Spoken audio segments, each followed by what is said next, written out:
Hola, muy buenas tardes. Nosotros vamos a presentar el tema de enfermedades infecciosas. Somos del grupo número 22. Mi equipo está conformado por Aarón Guillén Arreguín, Margarita Guadalupe López Durán, Ramiro Morga Medina y yo, su servidora, Karime López Murillo. Empezando por la gonorrea. La gonorrea es una enfermedad de transmisión sexual, también conocida por sus siglas ETS, que puede infectar tanto a los hombres como a las mujeres. Esta puede causar infecciones en los genitales, el recto o ya sea en la garganta. La causa principal de la gonorrea es la bacteria conocida como Neisseria gonorrhoeae. Esta bacteria casi siempre se transmite de una persona a otra durante el contacto sexual, lo que sería el sexo oral, el anal o ya sea el vaginal. La gonorrea también puede ser conocida como brenorregia o genocosia. Es una infección muy común, especialmente en las personas jóvenes entre los 15 a los 24 años de edad. La bacteria causante de esta infección crece en zonas del cuerpo que se encuentran ya sea húmedas o cálidas. En las mujeres, esta bacteria se puede localizar en el aparato reproductor o incluso se puede encontrar en los ojos. Los síntomas de la gonorrea va a variar tanto en hombres como mujeres, pero hay algunos otros síntomas comunes entre ambos sexos. Empezando por los hombres, van a presentar secreción parecida al pus en el pene, dolor, sensación de ardor al orinar y también van a tener la necesidad de orinar más frecuentemente, mientras que las mujeres van a presentar dolor abdominal, flujo vaginal de color amarillento, sangrado entre periodos menstruales, dolor al tener relaciones sexuales o al orinar. También van a tener la necesidad de orinar más frecuentemente, igual que los hombres. Van a presentar también lo que serían vómitos, hinchazón o sensibilidad en la vulva, fiebre o en algunas ocasiones irregularidades en la menstruación. Como dije anteriormente, también existen otros síntomas comunes entre ambos sexos que pueden ser picazón en el ano o secreción en el ano y movimientos intestinales dolorosos. En el caso de que se sufra picazón o dolor de garganta, puede ser una infección bucal, aunque estas no presentan síntomas en su gran mayoría. La gonorrea también se puede encontrar en otras partes del cuerpo, así como el recto, los ojos, la garganta y las articulaciones. En el recto va a presentar síntomas como comezón, secreción del recto similar al pus, manchas de sangre de color rojo brillante que se van a encontrar en el papel higiénico y también se va a encontrar un esfuerzo durante la defecación. Eso quiere decir que se va a encontrar dolor al defecar. En los ojos puede causar dolor ocular, sensibilidad a la luz y secreción similar al pus de uno o ambos ojos. En la garganta puede causar pues dolor de garganta e inflamación de los ganglios linfáticos del cuello. En las articulaciones, ya sea de una o más articulaciones, se van a presentar calientes, enrojecidas, hinchadas o pueden ser extremadamente dolorosos al momento del movimiento.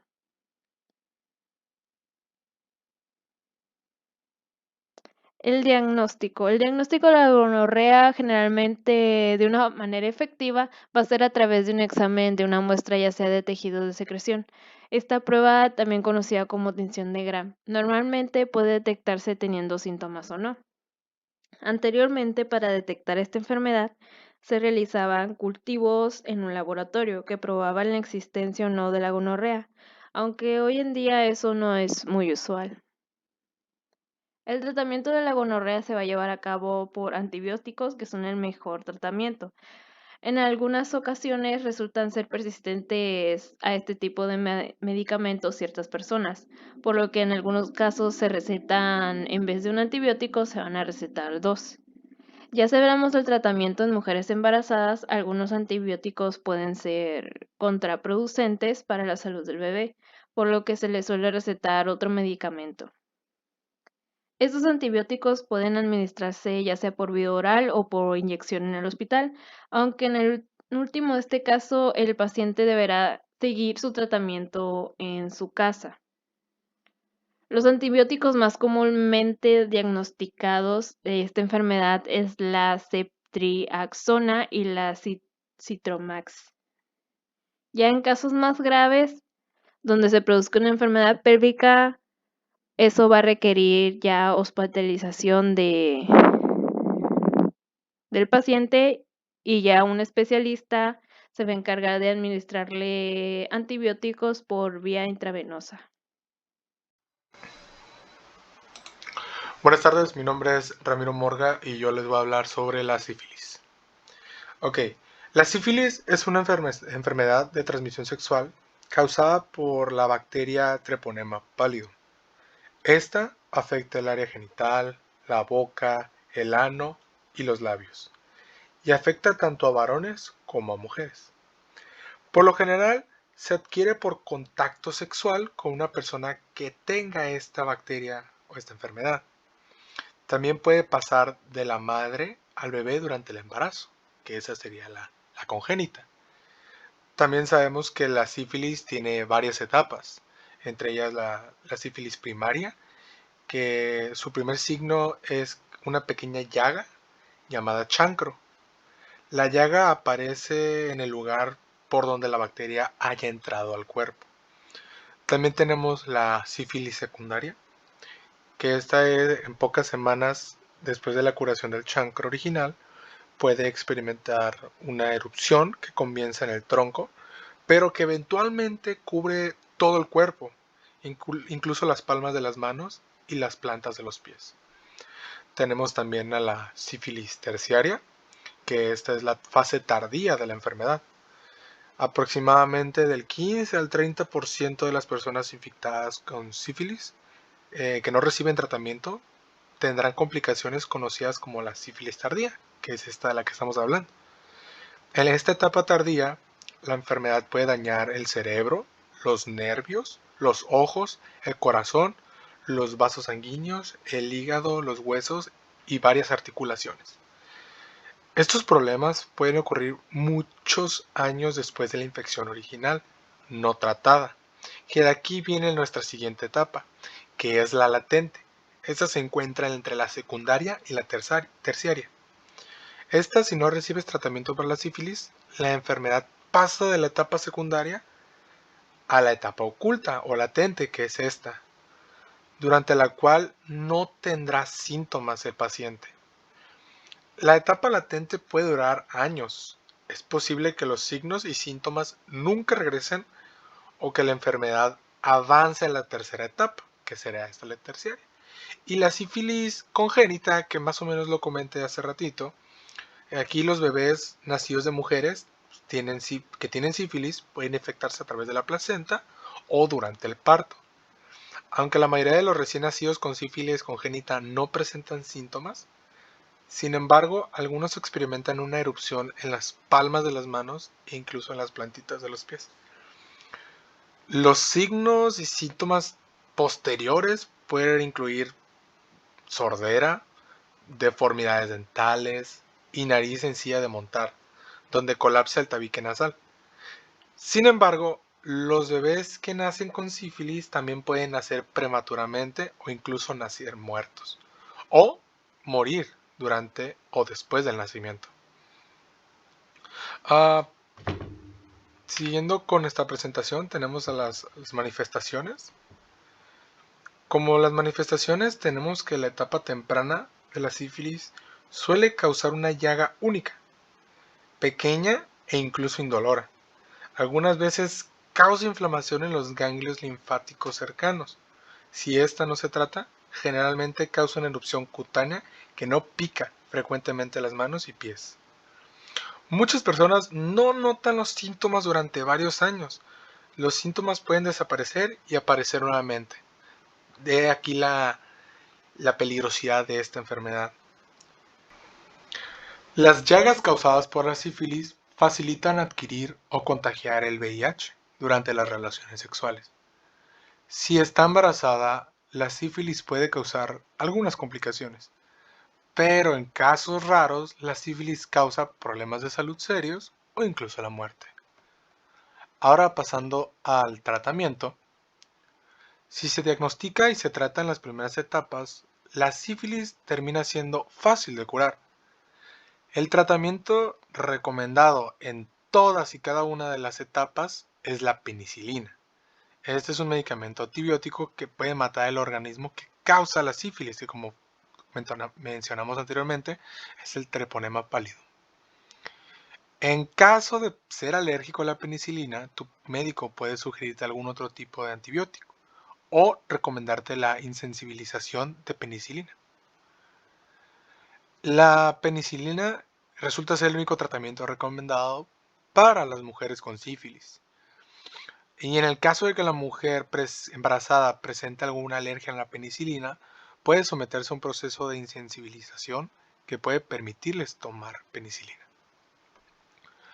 Finalmente, tenemos las recomendaciones, que como medio de recomendación es el uso correcto del preservativo de látex, que este disminuye en gran medida las posibilidades de adquirir esta patología, aunque no elimina el riesgo de adquirir y de contagiarse de sífilis. En caso de que algún miembro de la relación sea alérgico al látex, se puede usar condones de poliuretano. Y obviamente la forma más confiable de evitar la infección es la abstinencia, o sea, no tener sexo anal, vaginal u oral.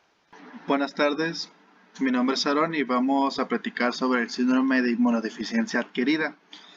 Esta enfermedad está causado, su etiología pues es a causa del VIH, que forma parte de la familia de los retrovirus. La OMS define al SIDA como la fase más avanzada de la infección por el VIH. ¿Por qué? Porque antes de empezar tenemos que tomar en cuenta que no es lo mismo SIDA que VIH. Una persona con VIH se divide en 4 etapas de la enfermedad. La tercera etapa, o llamada fase avanzada, es ahí cuando se le puede dar el diagnóstico de SIDA al paciente. El virus de la inmunodeficiencia humana ataca a lo que es nuestro sistema inmune y debilita la defensa contra muchas infecciones y contra determinados tipos de cáncer. Para entrar más en contexto con el SIDA, tenemos que recordar que es una de las epidemias más devastadoras que se recuerdan. La mayoría de los individuos que se infectaron por VIH acababa presentando sintomatología y la mayoría de estos sucumbieron finalmente con la enfermedad debido a la ausencia de tratamiento. La característica de esta enfermedad, como su nombre lo dice, es debido a la inmunodeficiencia que se deriva sobre todo por el déficit progresivo, tanto cuantitativo y cualitativo, de la población de linfocitos T. ¿Qué tiene que ver los linfocitos T? Estas células se definen por tener una superficie con la molécula CD4, que funciona principalmente como receptor del VIH. Enfermedad avanzada por VIH. Como les comenté, pues una persona con VIH-Sida es porque esa ya está en la tercera etapa. ¿Y cómo sabemos eso? Eso lo vamos a ver a continuación. Los pacientes con cifras de linfocitos TCD4 por debajo de 200 UL se encuentran en riesgo de desarrollar varias enfermedades oportunistas, claro. En particular las infecciones y neoplasias que definen básicamente al SIDA. Las enfermedades relacionadas con el SIDA pues engloban esencialmente infecciones oportunistas, por ejemplo, enfermedades que tienen que ver con los protozoos, enfermedades fúngicas, víricas, bacterianas, e inclusive tumores oportunistas. Aquí tenemos una pequeña lista que podemos ver al cáncer invasor, candidiasis de bronquios, traqueopulmones, infecciones por bacterias, Mycobacterium tuberculosis, neumonía y, como les mencioné, tumores oportunistas como el sarcoma de Kaposi. Los signos y síntomas del VIH pues difieren mucho dependiendo de la etapa en la que se encuentre el paciente, pero por lo general sufre de inflamación de los ganglios linfáticos, pérdida de peso, fiebre, diarrea y tos. obviamente en ausencia de tratamiento y con el progreso de la enfermedad, pues pueden aparecer enfermedades graves como tuberculosis, como ya lo comenté anteriormente. También meningitis criptocócica, infecciones bacterianas graves o también determinados cánceres como linfomas o sarcoma de Kaposi, que también ya lo mencioné hace unos instantes. Algunos de los factores de riesgo de esta enfermedad de VIH-Sida son la práctica de relaciones sexuales, ya sea anales o vaginales, sin el uso de un preservativo. También un factor podría ser el padecer de una enfermedad de transmisión sexual, como ya sea sífilis, herpes, clamidiasis o gonorrea. También un factor tiene que ver con el ámbito del uso de drogas, ya que al compartir agujas o jeringuillas, pues puede contener material contaminado. También recibir inyecciones, también recibir transfusión sanguínea de un infectado o un trasplante de un órgano, y pues que no tenga garantías de seguridad, pues, o también un procedimiento médico en la que se deba hacer una incisión al cuerpo o una perforación, y que el instrumental no esté esterilizado y que haya tenido contacto con un portador. Y principalmente por también pincharse accidentalmente con una aguja, que leí que era muy común en los alumnos que hacen internado, y pues principalmente ese que afecta al personal de salud. Hablando del diagnóstico, las pruebas de diagnóstico del VIH de uso más generalizado detectan lo que son los anticuerpos que se generan como parte de la respuesta inmunitaria ante el virus. Pues hay razones por las que se analiza el VIH. Una es pues identificar a las personas que padecen la infección para así después instaurar un tratamiento farmacológico. Otro punto es para identificar a los portadores que pueden transmitir la infección a otros sujetos, ya sea de donadores de sangre o de órganos, o inclusive pues las parejas sexuales entre sí. Lógicamente también para realizar un seguimiento de la enfermedad y confirmar si el paciente tiene diagnóstico de SIDA. Hay diferentes tipos de estudios, están estudios serológicos y estudios inmunológicos. Se menciona que en los estudios de serología pues puede tardar hasta de 4 a 8 semanas en presentarse pues algún rasgo característico de SIDA. Por lo general en estos estudios se utiliza el método Western Blot y el método ELISA, pero mencionaba el libro de Harrison de Medicina Interna que el método ELISA pues llega a tener mucho falso positivo, así que el de cajón es el de Western Blot. Y pues también hay estudios inmunológicos. Con este se puede deducir de un análisis de población de linfocitos T, que como podrán recordar, les comenté que pues tiene mucho que ver con la aparición del SIDA, ya que pues estos les mencioné que tenían en su superficie pues la molécula CD4. En los individuos infectados, el número total de linfocitos CD4 pues son excesivamente bajos, debajo de 200, por lo que nos podemos dar el diagnóstico de SIDA.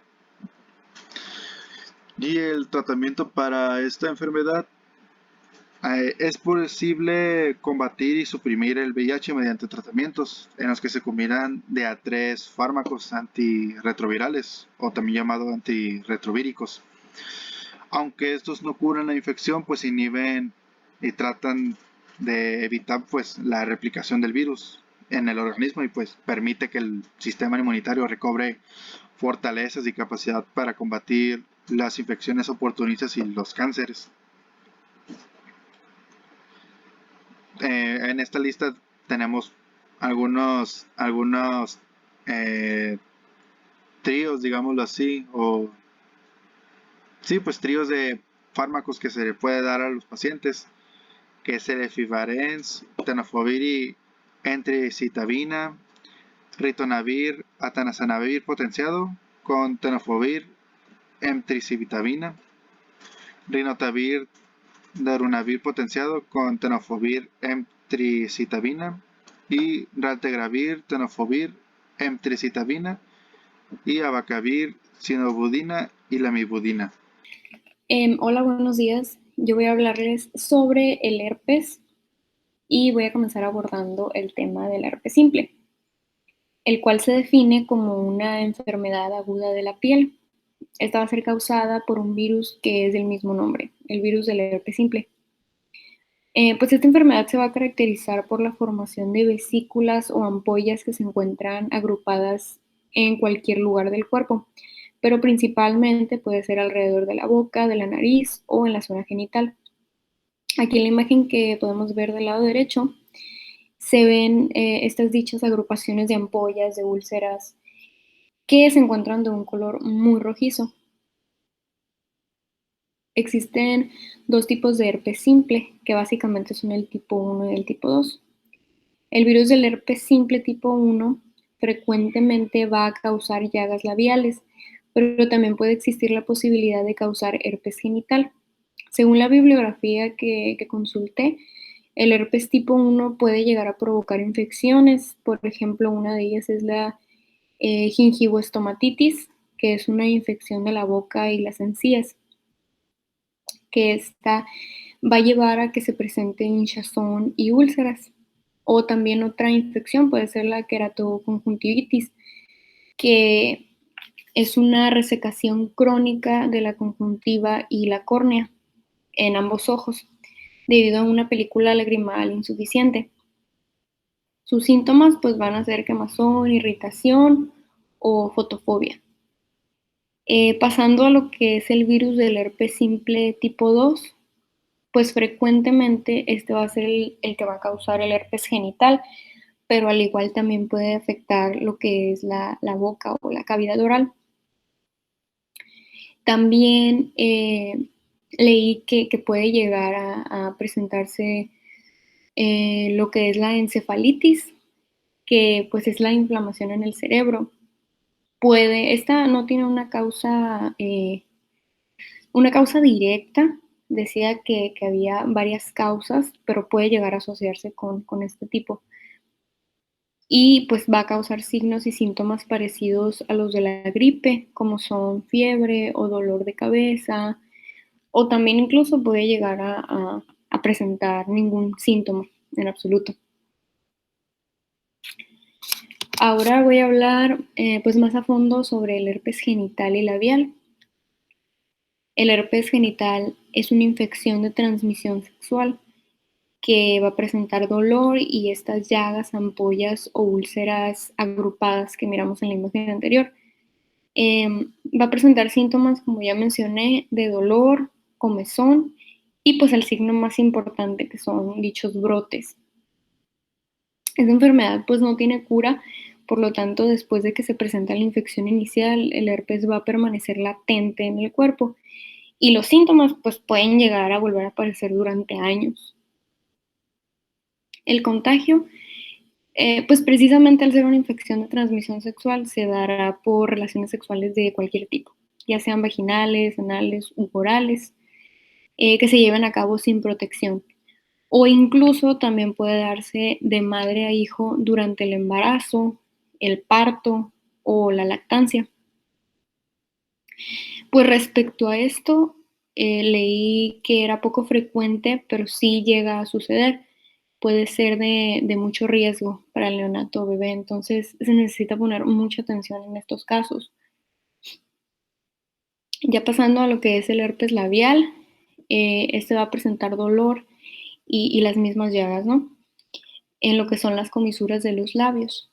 Va a presentar síntomas como estas lesiones por las úlceras, ampollas, que igual pueden volver a aparecer. El contagio puede darse por relaciones sexuales, pero es muy importante resaltar que se puede dar por la saliva, ya sea un beso o porque se comparten bebidas, por ejemplo, ¿no?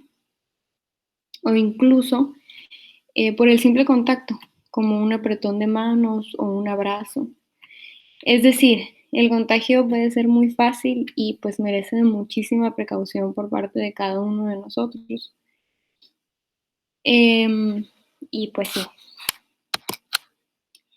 El tratamiento, pues el tratamiento de estos padecimientos será por medio de medicamentos antivíricos. Por ejemplo, el aciclovir, el famciclovir y el valaciclovir. Por ejemplo, en la cuestión del herpes genital y ya en la zona labial, los medicamentos van a acelerar la curación y van a ayudar a que se reduzca la reaparición de las úlceras, de las llagas. Y pues ya como recomendación principal hay que hacer énfasis en la precaución y el cuidado.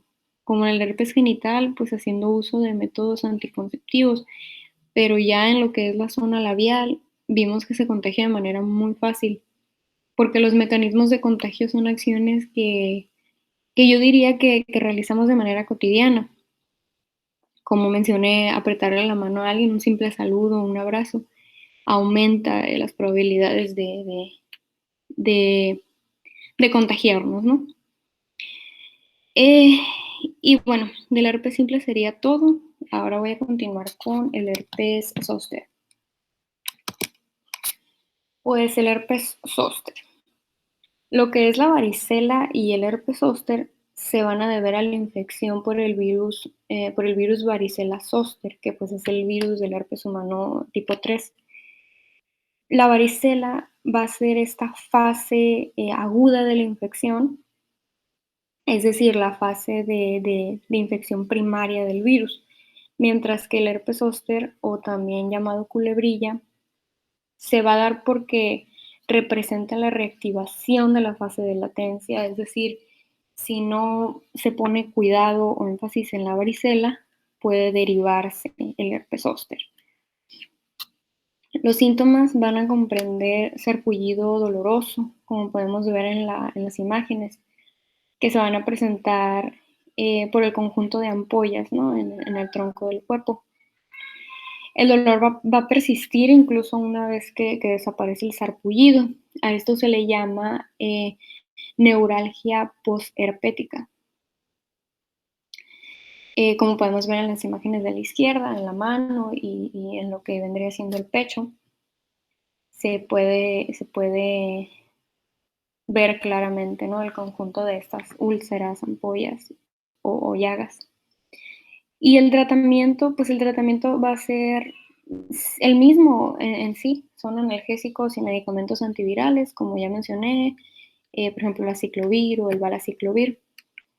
También muy importante lo que es la vacuna de la varicela en los niños o la vacuna del herpes zóster en lo que es la etapa ya adulta.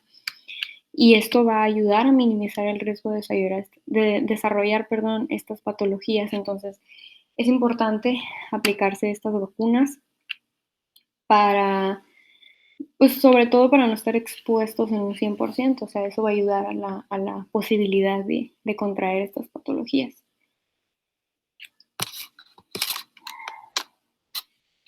También, pues se pueden presentar lo que es el herpes zóster geniculado, que se va a deber, en este caso, al compromiso del ganglio geniculado.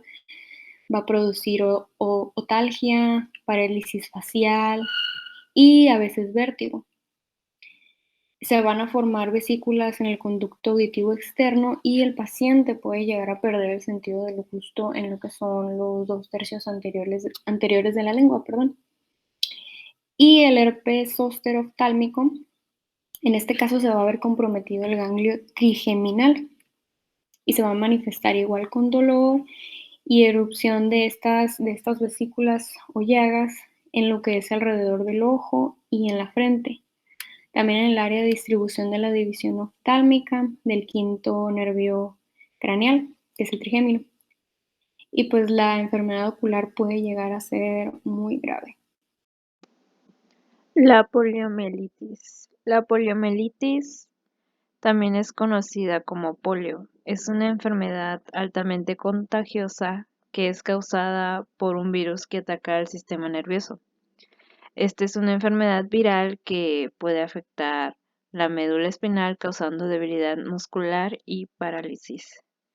El virus de la polio suele entrar en el organismo a través de la boca, generalmente cuando las manos se encuentren contaminadas con las heces de una persona que se encuentra infectada.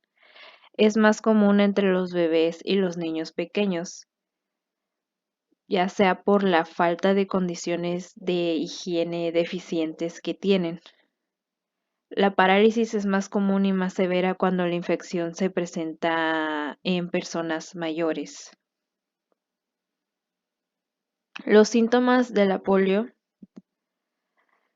En la gran mayoría de los pacientes, la infección va a pasar desapercibida, permaneciendo en más del 90% de los casos asintomáticos, aunque en algunas ocasiones tras un periodo de incubación de entre los 4 a los 10 días, se pueden sufrir síntomas inespecíficos comunes a otros procesos virales, así como la fiebre, el dolor de cabeza o de garganta, náuseas o ya sea vómito, cansancio, malestar general o en algunas ocasiones, como dijimos anteriormente, puede generar parálisis o también la muerte. Las personas que se encuentran infectadas con esta enfermedad, la gran mayoría no se enteran de que se enfermaron o tienen el diagnóstico de esta enfermedad. El diagnóstico de la polio puede ser diagnosticada mediante cultivos faringios o ya sea de haces. También se pueden utilizar exámenes del líquido encefalorraquídeo o análisis para determinar los niveles de anticuerpos que van a actuar contra este virus. Uno de los tipos de la polio es la poliomielitis no paralítica. Este tipo de enfermedad sí va a afectar al sistema nervioso central y va a provocar solo síntomas leves, pero no va a generar una parálisis. Los signos que va a presentar, que pueden durar hasta 10 días, son la fiebre, dolor de cabeza, fatiga, dolor o rigidez en el cuello, debilidad o sensibilidad muscular, dolor de garganta, vómitos, dolor o rigidez en la espalda o dolor o rigidez en los brazos o en las piernas. Ahora hablaremos del síndrome paralítico. Esta variante patológica es muy poco común. Los signos y síntomas iniciales de la poliomielitis paralítica son la fiebre y el dolor de cabeza. Estos suelen ser similares a la de la poliomielitis no paralítica. En una semana, sin embargo, aparecen otros síntomas y signos específicos, entre los que se incluyen las siguientes, que son el dolor muscular intenso o la debilidad, extremidades flojas y poco rígidas, que lo podemos denominar como parálisis flácida, y la pérdida de los reflejos. Continuando, tenemos el síndrome postpoliomielítico. Esto es una complicación que se manifiesta una vez que la persona se recupera del virus de la poliomielitis. Los síntomas de este síndrome pueden manifestarse hasta 35 años después de haber contraído la infección principal, que es la poliomielitis. El síndrome postpoliomielítico es en sí un conjunto de síntomas y signos incapacitantes que afectan a algunas personas varios años después de haber tenido la poliomielitis. Esto a grandes rasgos. Los siguientes síntomas de los que hablamos más comunes son la fatiga, desgaste muscular, trastornos respiratorios relacionados con el sueño, como la apnea de sueño, problemas de la deglución o respiración, la debilidad o dolor progresivo en músculos y articulaciones y finalmente la disminución de la tolerancia a las bajas temperaturas. Finalmente, como tratamiento, tenemos que en sí no existe una cura para la poliomielitis. La atención se centra principalmente en el aumento del bienestar, la aceleración de la recuperación y la prevención de complicaciones. En sí, los tratamientos de apoyo consisten en los siguientes, que sería el ejercicio moderado, que en sí sería la fisioterapia, que esta ayudaría a prevenir la deformidad y la pérdida de la función muscular. También tenemos el uso de analgésicos para cualquier malestar o síntoma, y en su caso se pueden llegar a requerir respiradores portátiles para ayudar a la misma. Y eso sería todo por nuestra parte, doctor. Espero que haya sido de su agrado la presentación y que haya tenido la información suficiente, vaya. Aquí están nuestras fuentes de consultas, que en total fueron 7. Y sin nada más que decir, muchísimas gracias.